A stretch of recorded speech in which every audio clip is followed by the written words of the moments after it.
10 000, ça peut sembler un peu arbitraire, et je vais vous expliquer pourquoi si vous ne le savez pas. En fait, connaissance des pathologies, dont bien sûr fait partie le diabète, c'est juste un outil, mais c'est pas une fin en soi, même si, justement pour favoriser les interactions.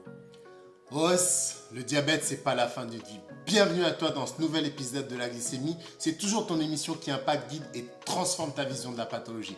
Enchanté, moi c'est Jules et au fil des épisodes, je recevrai des acteurs majeurs du domaine du diabète. Donc si c'est quelque chose qui t'intéresse, DJ, générique.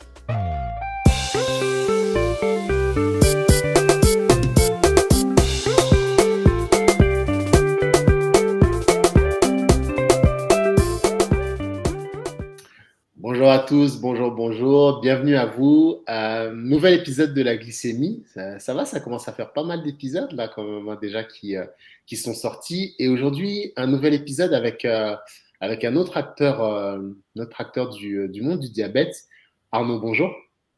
Bonjour, bonjour à Comment, tous et à toutes. comment tu vas Arnaud depuis une seconde? Depuis Je vais bien, je vais toujours bien, ça impeccable. va. Très Ok, bien, merci. merci. Merci de ta présence, Arnaud, et encore une fois, mes invités, vraiment, et je veux que vous le sachiez, ceux que j'invite sont vraiment des facilitateurs, ont contact facile. Arnaud, je t'ai contacté sur LinkedIn, Oui, puis voilà, on a commencé à discuter et ça s'est fait. Donc, vraiment, merci à toi pour la facilité d'accès. avec plaisir. Arnaud, présente-toi. Présente-toi un petit peu. Dis-nous qui tu es, qu'est-ce que tu fais. Présente-toi, Arnaud, s'il te plaît. Donc Arnaud Rollet, en fait, je suis éducateur sportif depuis plus de 20 ans et depuis 5 ans, je suis enseignant en activité physique adaptée. Alors effectivement, ce terme, il est souvent méconnu, peu connu ou méconnu. Qu'est-ce qu'un enseignant en activité physique adaptée? C'est une bonne question. On n'a Euh, pas. On dit à pas généralement. voilà, on Non, dit à part, effectivement. Donc en fait, euh, au niveau déjà des études, en fait, un enseignant en activité physique adaptée, euh, il a une licence STAPS, donc sciences et techniques des activités physiques et sportives. d'accord. Donc il a suivi un cursus universitaire entre 3 et 5 ans, 3 ans pour une licence et 5 ans pour un master. Donc au niveau un petit peu de l'approche, c'est déjà une connaissance des pathologies, dont bien sûr fait partie le diabète, Ouais. euh, une connaissance des différentes pathologies, des publics, ce qu'on appelle des publics à besoins spécifiques, c'est-à-dire on va dire des personnes euh, à qui on ne peut pas proposer une activité sportive telle qu'elle est pratiquée dans les clubs. Voilà. Elle doit être juste adaptée au niveau du contenu, mais j'y reviendrai un petit peu plus tard, plus en détail. Donc effectivement, euh, qu'est-ce qui est intéressant de savoir, c'est que cette approche, la DAPA, elle est née en fait au Canada dans les années 70. Donc on pourrait croire que c'est récent, mais c'est pas du tout récent. Ça date exactement de 1972. Voilà.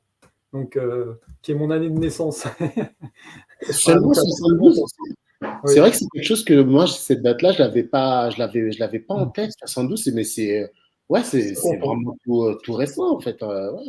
Alors, à la fois, c'est récent, et puis c'est pas si jeune que ça. Ouais, bah, ça a Mais une cinquantaine d'années, ouais, ouais. c'est ça, une cinquantaine d'années. Voilà, qu'est-ce que je peux vous dire d'autre par rapport à cette approche? Peut-être distinguer l'activité physique adaptée du sport, Ah, en fait. alors là, Arnaud, je suis obligé de t'arrêter. Je suis obligé de t'arrêter parce que tu nous as parlé de pathologie par rapport à l'APA, donc l'activité physique adaptée. Oui. Mais aujourd'hui, une personne qui est diabétique, pour qu'on sache et que le monde sache, Arnaud, quelle est la différence aujourd'hui entre l'activité physique adaptée et le sport que nous recommande de faire tous les praticiens? C'est quoi la différence un petit peu aujourd'hui pour que les gens y comprennent? Alors, en fait, pour moi, la différence, elle tient essentiellement au fait qu'une activité sportive, elle est codifiée, en général avec une dimension compétitive, D'accord. souvent, alors que l'activité physique adaptée, elle reprend, on va dire, les mêmes exercices, simplement avec des adaptations par rapport à l'intensité, par rapport à tout un tas de facteurs, la durée, bien sûr, de l'effort, et après, on va dire l'activité physique, c'est vraiment un outil, au même titre qu'on pourrait se servir d'une activité artistique voilà, pour aider le patient on va dire, à passer le cap un petit peu difficile. Voilà. Donc je dirais que c'est essentiellement ça. Dans un cas, c'est le sport, parce que je suis aussi professeur de taekwondo. Le sport, vraiment, ça répond à des critères bien précis, alors que l'activité physique adaptée, comme son nom l'indique, voilà, elle va vraiment prendre en compte la singularité de la personne. Et c'est ce qui est intéressant dans l'APA, c'est que vraiment on vient puiser vraiment ce qu'on y souhaite. Voilà. Donc c'est vraiment, pour moi, c'est du sur-mesure. L'APA, c'est du sur-mesure. J'ai des élèves qui ont des pathologies diverses et variées, hein. J'ai un monsieur âgé de 73 ans qui est parkinsonien. J'ai une femme quadragénaire qui justement est atteinte d'un diabète de type 2, avec laquelle je fais de la marche nordique. Voilà, il y a tout un tas de profils très très différents. Mais pour moi, la démarche est toujours la même, c'est comprendre la singularité de la personne et s'adapter à cette personne et bien sûr aussi à ses souhaits, puisque la personne aussi, elle a des envies, elle a un passé, et tout ça doit être intégré dans la prise en charge, je dirais. Ça doit être intégré pour être sûr de coller à ce qu'elle souhaite aussi. Si on obtient l'adhésion, là on est dans le vrai. Ouais, clairement. Et toi, Arnaud, dans ton rôle d'enseignant d'APA, tu travailles plutôt avec quel type de public? En tout cas, ceux qui sont diabétiques, est-ce que c'est des gens qui viennent te contacter en direct ou est-ce que c'est plus, tu sais, la personne, il y a eu la découverte du diabète, une grosse décompensation et voilà, tu travailles plutôt en hôpital. C'est quoi ton approche? Alors oui, effectivement.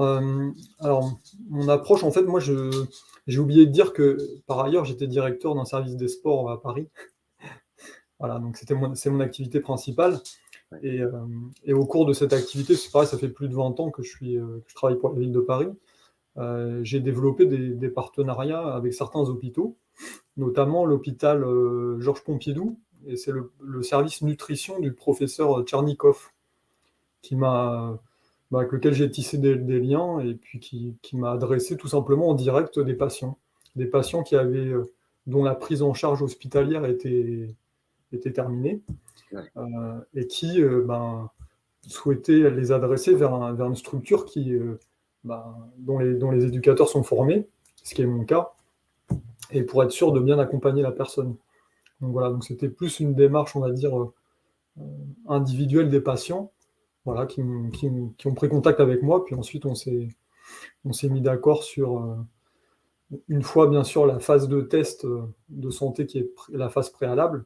Ouais. Après, on a défini ensemble le contenu des séances d'activité physique adaptée. D'accord. Et donc, la personne, elle vient te voir. Est-ce que directement tu vas l'orienter vers du taekwondo comme on verra tout à l'heure, ou bien de la marche nordique, ou comment ça se passe justement par rapport au sport à pratiquer? Je viens te voir, Oui. j'ai besoin d'eux. Comment ça va se passer par rapport à l'orientation de l'activité physique? Quelle sera-t-elle? Ça sera sur un sport ou bien un, un panel d'activités plutôt? Alors, effectivement, très bonne question, Jules. Ce sera Merci. plutôt un panel d'activités, dans la mesure où, comme je l'ai déjà expliqué, en fait, l'activité physique, c'est juste un outil, mais c'est pas une fin en soi. Même si moi, ma passion, c'est plus les deux spécialités, le taekwondo et le roller, on pourrait se dire, tiens, il va choisir, on va dire, de manière assez logique, ses spécialités. Mais en fait, c'est pas forcément la manière dont ça se passe, puisque moi, en fait, c'est une discussion telle que celle qu'on a actuellement. C'est-à-dire, je rencontre la personne. Alors déjà, on a bien sûr des échanges téléphoniques pour essayer de comprendre aussi un petit peu l'environnement familial. Enfin, tout doit être pris en compte. C'est pas uniquement la personne, c'est son environnement familial, les amis, le passé. Après, bien sûr, par rapport au secret médical, bien sûr, il n'y a pas de. On va dire c'est ce que la personne, ce que le patient veut bien dire. Bien sûr, il n'y a pas d'obligation de tout révéler, mais au moins l'environnement proche pour essayer de bien définir tout simplement l'objectif. Donc moi, en fait, une fois que j'ai rencontré le patient, je discute avec et je cherche à comprendre un petit peu les freins parfois à l'activité physique adaptée. Qu'est-ce qui fait qu'à un moment donné, la personne avait envie de pratiquer, mais elle ne savait pas trop comment s'y prendre, elle ne savait pas justement vers quel type d'activité physique se tourner. Donc, par exemple, je vais être plus concret, je pense que ça parlera Oui, plus aux personnes. Donc, lorsque j'ai rencontré Céline, donc, quadragénaire qui souffre d'un diabète de type 2, elle aimait bien la marche. Et donc, on a commencé tout simplement par une première séance qui était à la fois une séance, je dirais, une séance de test, le pour test, voir oui. aussi au niveau de l'intensité ce qu'elle était capable de faire ou de ne pas faire. Donc, on s'est retrouvés voilà, en extérieur pour une séance de marche, on va dire, de à peu près 45 minutes, entre 30 et 45 minutes. Et à l'issue de cette séance, on a échangé tout simplement comment tu te sens. Bon, après, il y a bien sûr des moyens avec l'expérience d'évaluer, hein, c'est-à-dire si la personne est capable de, de nous parler sans être essoufflée, a priori, c'est qu'on n'est pas dans la zone rouge, c'est qu'elle est dans ses capacités. Euh, alors après, donc on avait commencé sur ça, et j'ai aussi également une formation en marche nordique. Donc après, je lui ai proposé, moi, de s'orienter plus vers la marche nordique. Et donc, la deuxième séance était déjà une séance de marche nordique. Alors après, bien sûr, avec une découverte du matériel. Euh, Moi, je lui avais prêté une paire de bâtons, puisque l'avantage d'être directeur d'un service des sports, on a un peu d'outils. Oui, un petit peu, oui, on va dire ça comme Un ça. petit peu, voilà. Donc c'était pratique. Du coup, effectivement, l'activité lui a bien plu.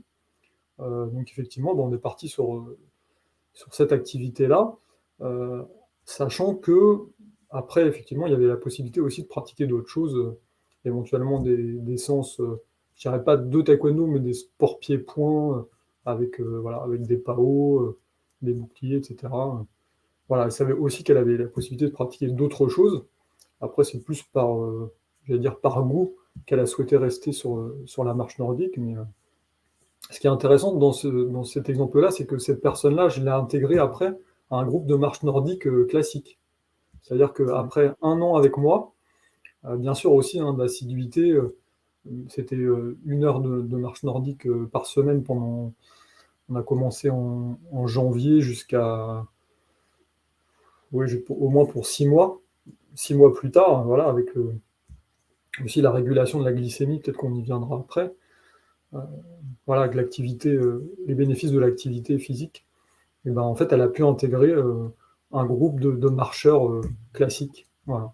Donc, pour moi, la boucle est bouclée, c'est-à-dire qu'avec une vigilance particulière, bien sûr, quand même, malgré tout, sur sa glycémie, mais elle a pu intégrer le groupe que j'avais, qui était des trentenaires, quadragénaires, certains sportifs, d'autres non. Voilà. Mais c'est super ce que tu dis, Arnaud, dans le sens où il y a deux choses. Déjà, ça nous montre qu'une personne qui est diabétique peut faire les choses. Okay, Oui, peut faire les choses, peut encore et doit même de toute manière progresser. Et surtout la fin. La fin, c'est que la personne qui. Parce qu'on a beaucoup de croyances limitantes par rapport au diabète. Bah, la personne qui est diabétique, que tu as suivi au départ, intègre un groupe de gens qui n'a pas de pathologie, c'est ça, entre guillemets, entre exactement. parenthèses, un groupe de gens normal, entre guillemets, vraiment. Et voilà, ça nous montre les bienfaits de l'activité physique adaptée quand on a une pathologie. Mais du coup, en termes d'approche, aujourd'hui, pourquoi les gens, certaines personnes ont du diabète, hein, là je veux vraiment parler diabète et pas d'autres pathologies qui rentrent dans ton champ de compétences, pourquoi les gens ils ont du mal, Arnaud, à se mettre à l'activité physique, même pas au sport, à l'activité physique adaptée? Comment ça se fait? Comment tu vois ça avec toi, ton expérience du coup? Oui. Alors, moi, je pense que souvent les gens ont du mal à s'y mettre parce que, je dirais, on va dire, dans les structures classiques, hein, c'est-à-dire les structures fédérales, moi, j'en ai plusieurs. Donc, enfin, j'ai deux associations, on y reviendra plus tard dans l'interview, mais j'ai deux associations, en fait, une vraiment que de taekwondo et une autre, justement, plus d'activité physique adaptée. Pour moi, l'offre fédérale, j'allais dire multisport, hein, multispécialité, pour moi, elle est pas adaptée actuellement pour les personnes qui ont des pathologies. Ouais. Tout simplement parce qu'on est plus sur un modèle de performance et qui n'est pas du tout le bon pour une activité physique adaptée. Donc moi, je pense qu'il y a cette explication-là. La première explication, la deuxième, c'est aussi, bien sûr, ça semble normal, ça fait peur, hein. On se dit, oui, mais si je pratique, si j'ai une régulation, enfin une chute de ma glycémie ou au contraire une poussée, qu'est-ce qui va se passer? Enfin, je pense qu'on se sent un petit peu en danger aussi voilà, en tant que diabétique. Donc, tant qu'on n'a pas expérimenté, je pense que la peur me semble légitime. Et Après, c'est vrai qu'avec la pratique, c'est- c'est- c'est- ces freins disparaissent un peu. Et, euh, et justement, tu nous disais que toi, il y avait deux associations en particulier que tu avais. Est-ce que tu Oui, peux nous en parler un petit peu plus? Moi, je sais, mais ceux qui nous écoutent et qui nous regardent ne savent pas forcément. Est-ce que tu peux nous en parler, Arnaud? oui, bien sûr. Alors, donc en fait, oui, j'ai deux associations, je dirais deux associations support. Euh, la première, c'est No Budo Taekwondo Club. En fait, c'est une association sportive loi 1901, hein, Mhm. mais alors de taekwondo, mais un peu spécifique, même très spécifique, puisque je l'ai créée en 2008, donc ça fait déjà un petit moment. En fait, l'objectif, c'était de proposer du taekwondo pour les personnes seniors. Donc en fait, ça peut sembler surprenant comme mélange, mais en fait, pourquoi? Parce que bah, moi j'ai remarqué que les personnes seniors étaient souvent éloignées de la pratique physique. Et moi, c'est aussi un petit peu dans mon parcours tout ce qui m'a toujours intéressé, c'est-à-dire moi, le modèle compétitif. J'ai été compétiteur et je ne suis pas anti-compétition du tout, mais après, avec l'expérience et tout simplement, moi, j'aime me sentir utile, donc voilà, je me suis plus orienté vers l'activité physique adaptée. Donc, alors, je vais peut-être vous donner une anecdote qui sera plus parlante. En fait, j'ai démarré, donc, comme je disais, donc, création 2008, mes premiers ateliers en 2010, donc ça fait déjà 12 ans. Mhm. C'était pour la ville de Paris, en fait, je proposais avec un ami, professeur de taekwondo aussi, des séances adaptées pour les seniors. Alors adaptées ben, au niveau de l'intensité, bien sûr au niveau des mouvements, euh, et donc au départ c'était plus un test, hein. Euh, y compris ma direction était un peu sceptique En fait, sur que ça la puisse. viabilité Ouais. d'un tel atelier, mais en fait, bon, on a démarré doucement, hein, avec quelques élèves, 4-5 élèves, on est monté à 10, puis à 20, à 30, à 50, à 70, il y avait 2 cours d'1 heure, et finalement, au bout d'1 an de fonctionnement, j'étais obligé de prendre des personnes sur liste d'attente. Ah Donc oui, voilà, hein. c'est pour bien montrer qu'effectivement, il y avait une vraie demande. Donc en fait, ça dépasse le cadre sportif. Pourquoi? Parce que à travers les séances, en fait, il y a beaucoup de travail sur la mémorisation, notamment pour les personnes seniors. Alors bien sûr, le maintien du lien social. Donc voilà, au cours de la séance, il y a pas mal d'exercices où on est à plusieurs, hein. Ça peut être à deux, à trois, justement pour favoriser les interactions et puis agir sur bah, la stimulation de la mémoire, hein. C'est-à-dire créer un environnement qui est vraiment favorable au maintien de l'autonomie, tout simplement.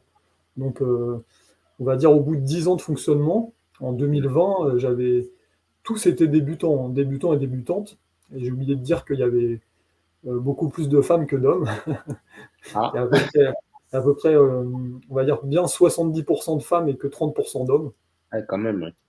quand même. Et puis, donc, au bout de 10 ans de fonctionnement, j'ai le grand plaisir et la fierté d'avoir formé trois élèves qui sont ceinture noire premier dan.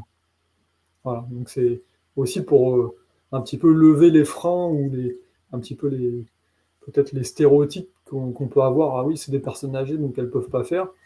Moi, ce que je peux vous dire avec 30 ans de pratique de taekwondo et plus de 20 ans d'enseignement, c'est que elles font exactement les mêmes choses que les publics plus jeunes. C'est simplement que l'intensité est adaptée. Voilà, tout simplement. C'est- Ça, c'est très puissant. Je vais le relier aussi au diabète parce que ces personnes-là qui étaient âgées n'avaient pas forcément des pathologies, Oui, euh, c'est ça. mais étaient quand même des personnes âgées. Et puis, tout ce qu'on peut avoir en termes de croyances limitantes en se disant, ouais, mais j'ai ça, je peux pas faire ça, j'ai ça, je peux pas faire ça. Aujourd'hui, tu nous montres qu'une personne qui est âgée et qui peut pas forcément avoir du diabète, mais d'autres pathologies aussi, des petits bobos de la vie, bah, peut arriver à un niveau ceinture noire. Et c'est très, très puissant. Et je pense que pour toi, c'est une satisfaction aussi personnelle de pouvoir amener les gens sur ce niveau-là. Donc, les croyances qu'on a, c'est vraiment que dans notre tête.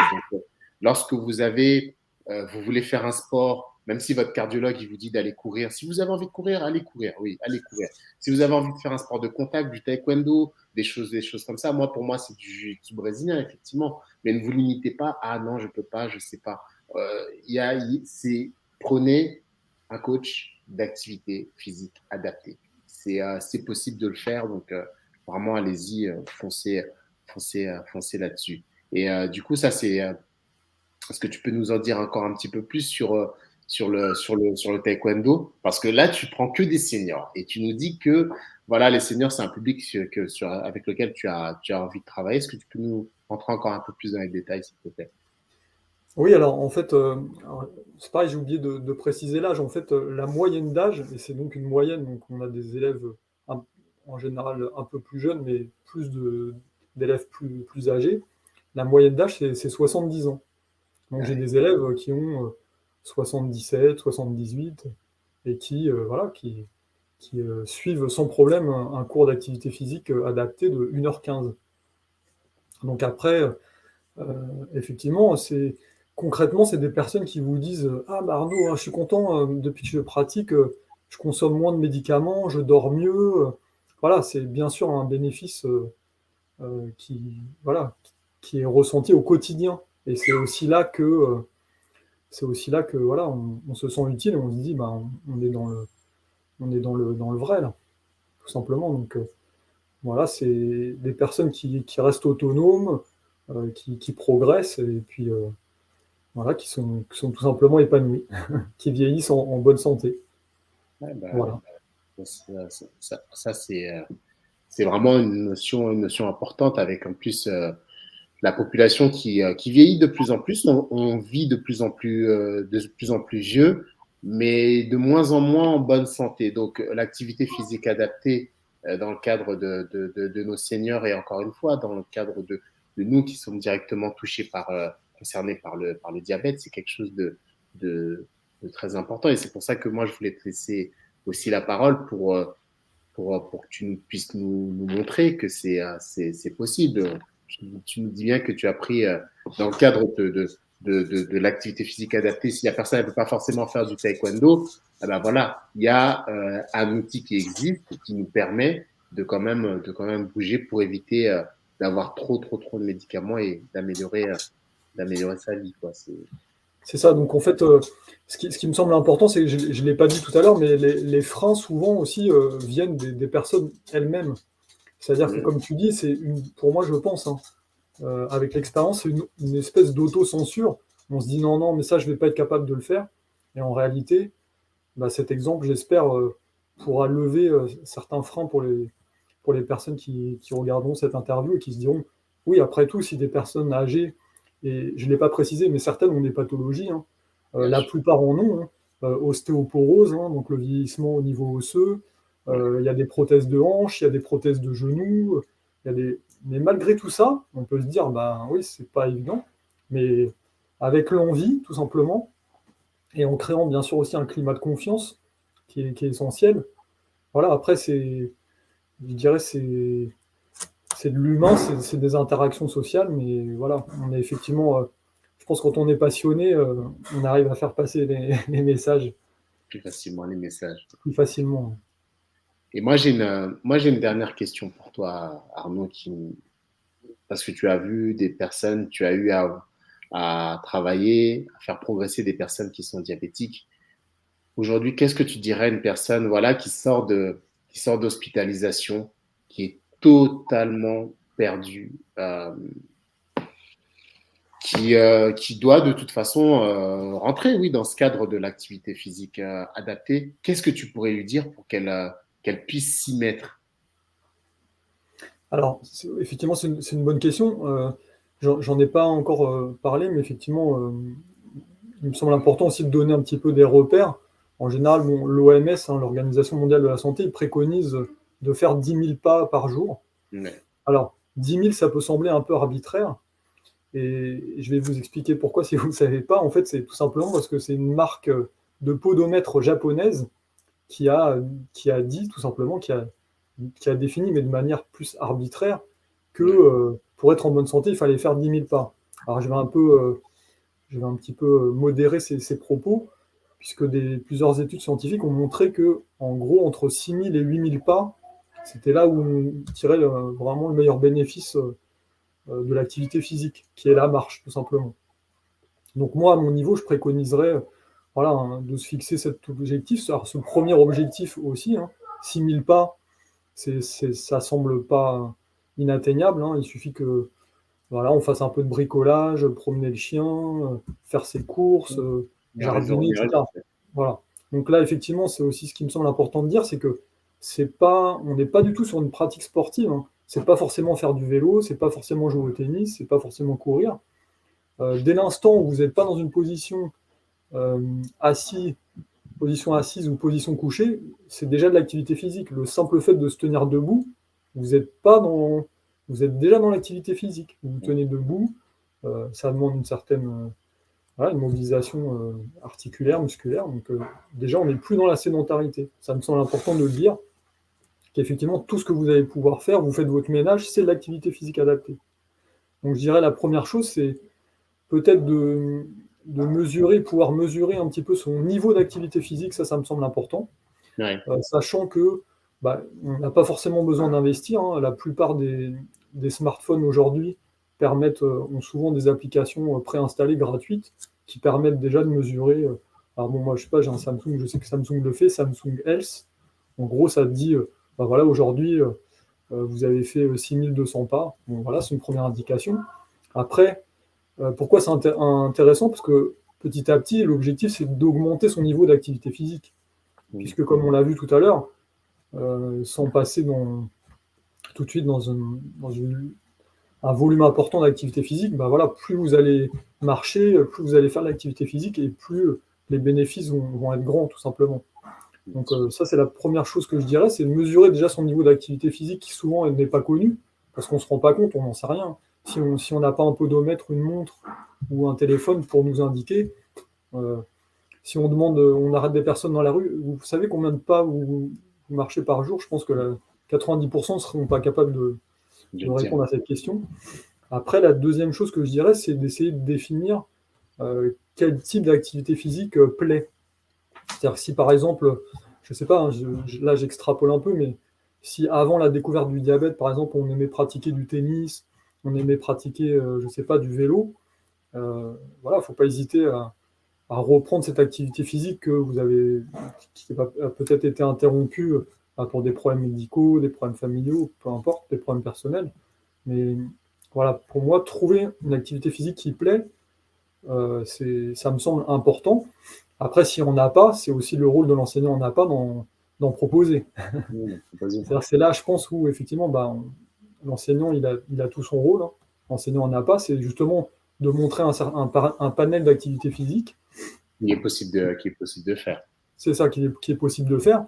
Et c'est pour ça que moi, je ne me cantonne pas mes spécialités de départ, le taekwondo, le roller, mais aussi je suis parti sur d'autres activités dans lesquelles je me suis formé, la marche nordique, le stretching, la gymnastique volontaire. D'ailleurs, j'anime aussi des ateliers de prévention des chutes pour les seniors. J'en ai pas parlé dans les résidences seniors, dans quelques résidences seniors des Yvelines, où effectivement, c'est pour des personnes qui sont en résidence senior et qui ont peu d'activités. Et en dehors de la famille, elles n'ont pas beaucoup de stimulation de l'environnement. Et moi, mon rôle, voilà, tous les vendredis, je propose 1h15 d'atelier. C'est de l'activité physique, mais adaptée, avec bien sûr du matériel. La personne, bien sûr. C'est ça. Et du coup, c'est pareil, ces personnes-là, elles m'attendent avec impatience, puisque souvent, pour la plupart, je suis un peu le seul lien avec l'extérieur. Et puis, ça leur donne un peu j'allais dire, un petit peu d'oxygène et dire, tiens, Arnaud, qu'est-ce que vous nous avez prévu aujourd'hui? Elles sont contentes, voilà, on voit que ça les stimule. Et effectivement, la directrice, c'est pas un EHPAD, c'est une résidence autonomie, donc avec des personnes autonomes et qui ont aussi des pathologies. Certaines ont des prothèses de hanche, prothèses de genoux. Une patiente a été victime d'un AVC, donc voilà, ça nécessite aussi bien sûr des adaptations. Voilà, mais en tout cas, c'est c'est quelque chose de très positif. Donc je dirais, au-delà de la découverte de sa pathologie, qui bien sûr pèse au niveau du moral, il y a aussi cet élément qui me paraît important, c'est l'activité physique. Au bout de 20 minutes, on va sécréter des endorphines, qui sont les hormones du plaisir. Donc ça peut qu'être bénéfique de toute façon. Mais un meilleur sommeil, peut-être se réconcilier avec une meilleure alimentation, sans que ça devienne trop contraignant. Voilà, pour moi, c'est une prise en charge globale. Ce sera peut-être un petit peu une forme de conclusion pour moi, de dire que, bien sûr, on s'inscrit dans un ensemble. C'est pour ça que moi, quand j'interviens auprès d'une personne, c'est pas moi, Arnaud Rollet, tout seul dans mon coin, c'est tiens, qu'est-ce qu'a dit votre médecin traitant, qu'est-ce qu'a dit votre kiné, qu'est-ce qu'a dit votre cardiologue, et moi, je travaille de manière exactement en synergie et de manière pluridisciplinaire. Par exemple, je pense à mon patient là, qui est parkinsonien, qui a 73 ans. Lui, il est déjà suivi bien sûr par un neurologue, par un kiné, et comme son kinésithérapeute fait beaucoup de sollicitations musculaires, moi je suis plus, j'en fais également, mais moi je suis plus sur la coordination. Pourquoi? Parce que la sollicitation musculaire, un des exercices avec des poids, si on n'est pas coordonné, c'est un petit peu compliqué. Voilà, ça ne fonctionne pas. Donc effectivement, moi j'ai un travail, notamment, je propose des ateliers avec ce patient de boxe éducative. Hein. Et depuis qu'on fait ce type de séance, ça fait déjà 3 ans. Alors, il y a eu beaucoup de progrès déjà en termes de capacité de résistance à l'effort. Hein. Donc il a bien amélioré ses capacités respiratoires, sa VO2 max, mais aussi il y a beaucoup d'améliorations en termes de posture, puisque dans Parkinson, souvent les gens sont crispés parce que c'est une atteinte neurologique. Donc il a bien progressé sur sa posture. Pareil, il m'a bien confirmé qu'il dormait beaucoup mieux, que son traitement il avait été réajusté à la baisse, parce que c'est aussi voilà, 3 ans d'efforts, et j'allais dire 3 ans de tandem. Hein. Pour moi, je conçois ça comme un tandem, c'est pas moi tout Oui, c'est une seul. équipe, hein, oui, bien sûr. Exactement, c'est vraiment un équilibre à trouver, et puis entre l'enseignant en APA et le patient.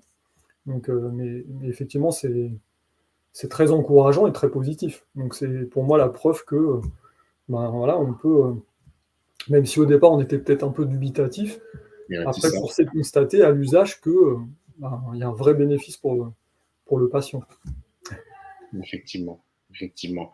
Et dis-moi, Arnaud, merci beaucoup déjà pour toute cette valeur et nous avoir fait un zoom sur l'APA. Et puis, moi, je t'ai contacté par rapport à ton approche parce que je t'ai vu sur LinkedIn, je trouvais curieux, je dis tiens, on va s'intéresser un petit peu à son approche et voilà, on voit que oui, tu peux t'occuper de personnes qui sont diabétiques, mais pas que. Il y a des seniors qui j'espère, nous regardent et nous écoutent, te dire que voilà, et quel que soit l'âge et quelle que soit la pathologie, on peut quand même approcher un enseignant en activité physique adaptée, et que derrière il y a des choses à faire selon nos besoins. Donc vraiment merci pour ton témoignage et cet entretien. Et j'aimerais savoir du coup où est-ce on peut retrouver Arnaud Rollet, comment on peut travailler avec toi, comment on peut faire, Arnaud. Alors oui, j'ai oublié de parler de ma deuxième association qui s'appelle Énergizen avec un Y. Oui. Energyzen. On mettra de toute façon le lien. Oui, un lien, voilà. Un lien dessus. Donc, après, vous pouvez me contacter tout simplement via le site internet, hein, Énergizen.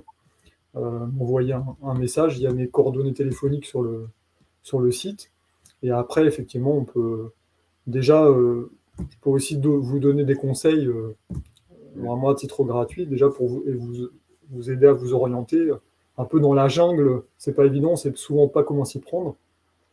Donc, moi, je peux voilà, vous donner quelques conseils avec grand plaisir, déjà, dans un premier temps, et puis après, voir si vous souhaitez effectivement quelque chose de plus structuré, voir ensemble comment on pourrait fonctionner, sachant qu'il y a possibilité, donc, je ne l'ai pas dit, mais de vous proposer des activités physiques à domicile, parce que moi je me déplace dans un certain périmètre. Ou alors, on peut aussi effectivement envisager des séances collectives avec, avec la même pathologie. Voilà, c'est aussi les deux, je pense, les deux axes qui peuvent être proposés.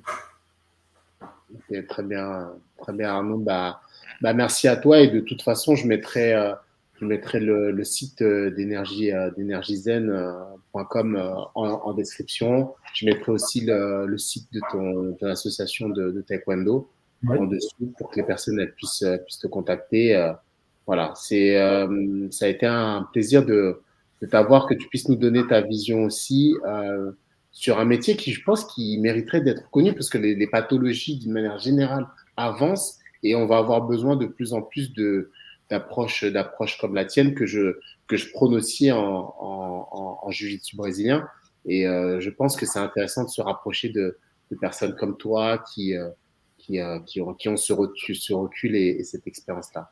Merci beaucoup pour ton temps, Arnaud. Merci. Moi, je tenais à te remercier pour la facilité aussi, encore une fois, de contact. Hein. Je l'ai dit au début d'interview, toutes les personnes que je contacte, voilà, on s'envoie un message, deux messages, on se parle au téléphone et puis voilà, directement, on essaie de faire l'entretien, l'entrevue. Et merci d'avoir facilité cet échange dans ton emploi du temps qui est aussi chargé. Donc, c'est très appréciable. Merci beaucoup, Arnaud. Merci à toi, Jules.